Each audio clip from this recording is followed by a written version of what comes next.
Hello and welcome to another reading from the book In Heavenly Places, a daily devotional. Today's reading is entitled God Cares for You, April 17th. Behold the fowls of the air, for they sow not, neither do they reap, nor gather into barns, yet your heavenly Father feedeth them. Are ye not much better than they? Matthew 6, verse 26.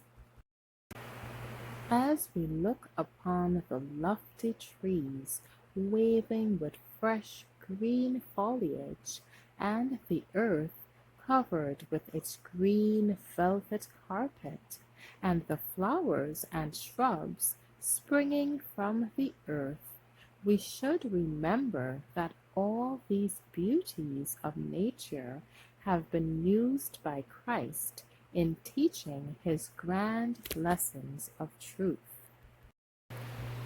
As we look upon the fields of waving grain and listen to the merry songsters in their leafy homes and view the boats upon the water of the lake, we should remember the words of Christ upon the lakeside, in the groves, and on the mountains, and the lessons there taught by him should be repeated to us by the similar objects of nature which surround us.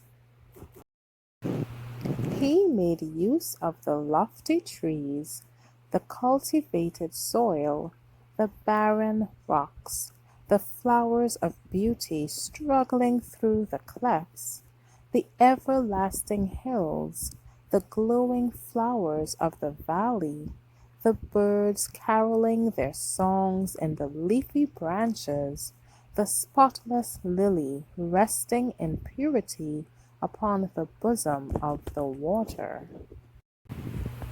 All these objects that made up the living scene around them were made the medium by which his lessons were impressed upon the minds of his hearers. They were thus brought home to the hearts of all, leading them gently up from the contemplation of the Creator's works in nature to nature's God.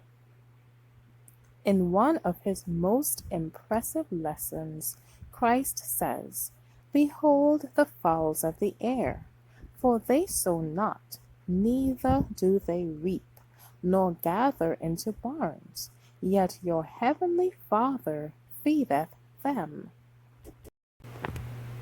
The great teacher is here leading out minds to understand the parental care and love which God has for his children. He directs them to observe the birds flitting from tree to tree, or skimming upon the bosom of the lake without a flutter of distrust or fear. God's eye is upon these little creatures. He provides them food. He answers all their simple wants. Jesus inquires, Are ye not much better than they? If God cares for and preserves the little birds, will he not have far greater love and care for the creatures formed in his image? Thank you for listening today. Please be sure to join me tomorrow for another reading from the book In Heavenly Places. God bless you.